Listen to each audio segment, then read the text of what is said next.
All right, let's talk about our favorite dictator up north in Canada, Justin Trudeau, who is, I think, trying to rewrite history. And he's right now actively trying to gaslight all of us about what his role was in COVID, about vaccines, tyranny, lockdowns, the whole 9 yards. Well, he's pretending that he has always been super empathetic about people who had vaccine hesitancy, that he was easy on those people. He had an understanding about it. This comes from a discussion last week with German President Frank-Walter Steinmeier. We're going to play it, and we may have to stop him because we just can't stand it to hear these lies. He's a weasel. And then we're going to show you, we're just going to rewind the tape and let him contradict his self. So let's let him speak if you can take it. Misinformation and disinformation is carrying people to believe things that are untrue. And vaccinations is a perfect example of it. Like any modern bit of medical advancements, there are potential side effects in vaccinations. Oh, thanks for telling us now. Really? There are people who've probably gotten very sick from vaccinations. Oh. Billions of people who've been vaccinated against COVID over the past few years. There are far more people who obviously have died due to COVID. His body language is so like, it's very... It's condescending. Yeah. And the idea... Like, so some people... Yeah, so some sick. people got get sick. really sick. These losers who got sick, but you know what? that people can fly in the face of science. Well, individuals are allowed to make their own choices. There may be all sorts of different reasons Are why someone they? is hesitant to get vaccinated. But I make a distinction, and I have always have, Yeah. between someone choosing for personal reasons to choose not to get vaccinated and someone deliberately using misinformation to mislead and scare other people with so-called facts that aren't facts at all. What the hell are you talking about? I don't know. So he's trying to draw these two distinctions between someone who doesn't want to get vaccinated for personal reasons. That personal reason could be because you read. Yeah, you're educated.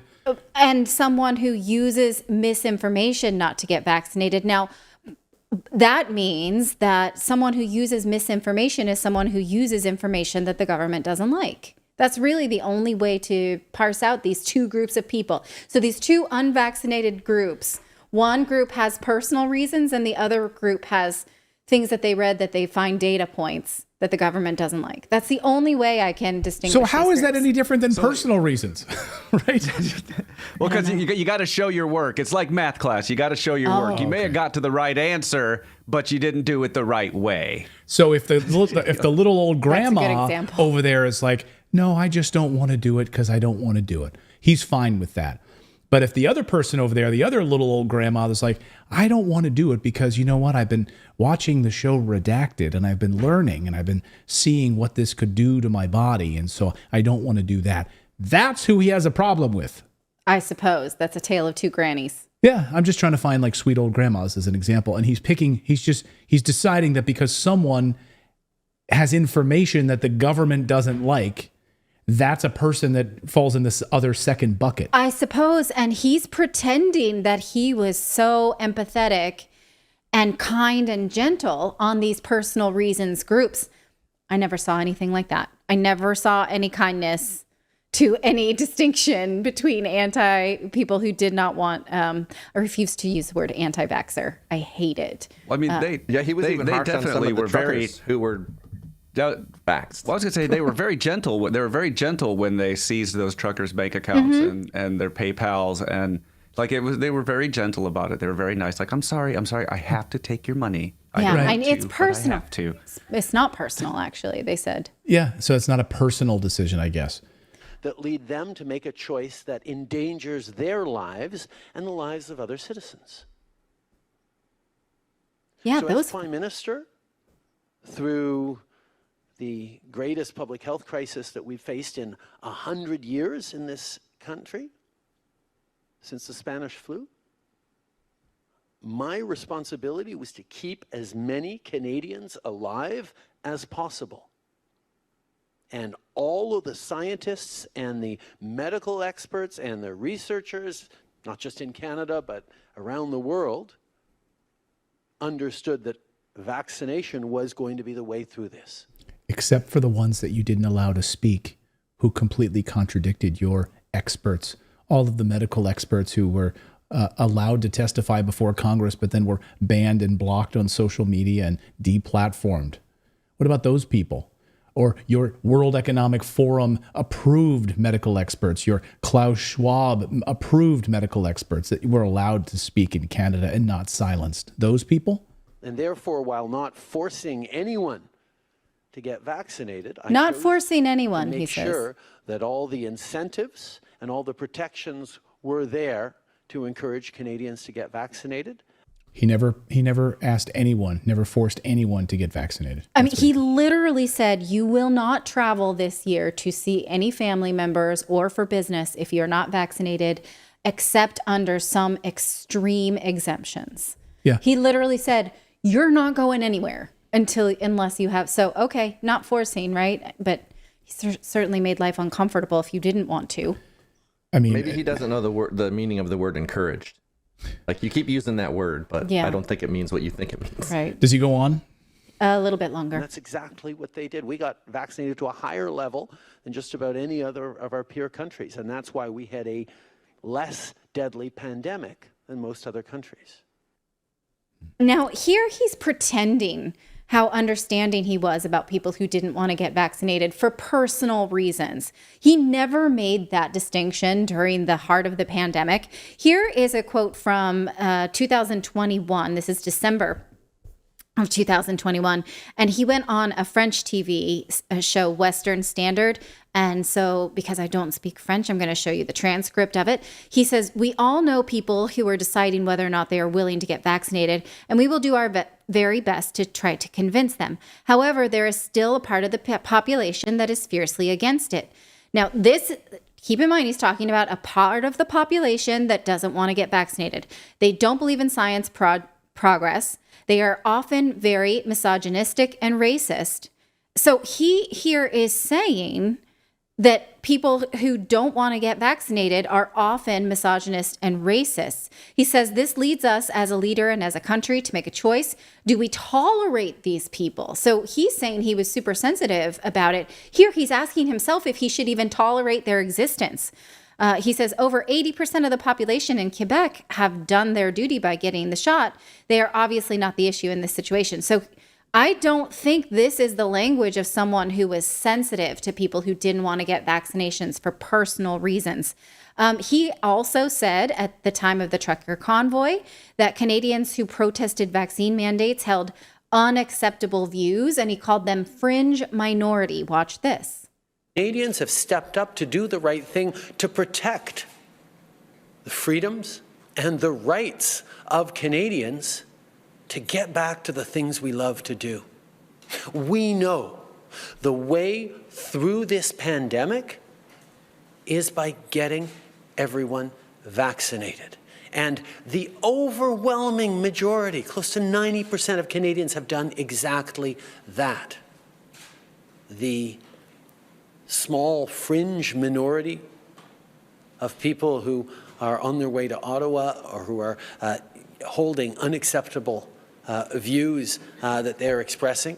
They're holding unacceptable views. Do not represent the views of Canadians who have been there for each other, who know that following the science and stepping up to protect each other is the best way to continue to ensure our freedoms, our rights, our values as a country. Yeah, you communist. So these opinions that we don't agree with, these opinions that are unseemly, Right. the fringe minority. You guys are on the fringe. Well, he was so, you're not following the science. But now when the Canadian government has been pushed about what science they use to instate certain mandates and travel lockdowns, they have not been able to show that they had science guiding those decisions in the first place. And in fact, if we could just skip forward to the last video, I want to show you this that he put forward, and we have never seen science on this. Here is Trudeau telling 5-year-olds that once they have their 5-year birthday, they can have some cake and they can have a vaccine. And I'm wondering where he got that science while he was being so sensitive to people who may not have had the vaccine. Watch this. You're going to be able to get your vaccine as soon as you turn 5. And I know you're excited and I know you're eager. In some places across the country, you can even start making your appointment now for shortly after your birthday. Oh my God, that makes me sick to my stomach. Yeah. Hey, little 4-year-old. Hey guys, here's the Prime Minister on a Zoom call here in this classroom. And I know you guys are super excited about getting your vaccines. Like little 5-year-olds are like, what? No, I don't want to get a shot. No, I want to play with Play-Doh. My 6-year-old got one of those finger prick tests last week just for a blood test and freaked out as if it were a scandal. There is nothing that any celebrity could say to get her excited about any vaccine, even if it were Justin Trudeau. Yeah. Eve would not be very excited about that. Like he's there like a clown, like at your kid's birthday party. Yes, we're gonna do some juggling here, guys. We're gonna do some balloon animals, and you're gonna get your vaccine. Kids like be like, what the hell? Get me out of here! No.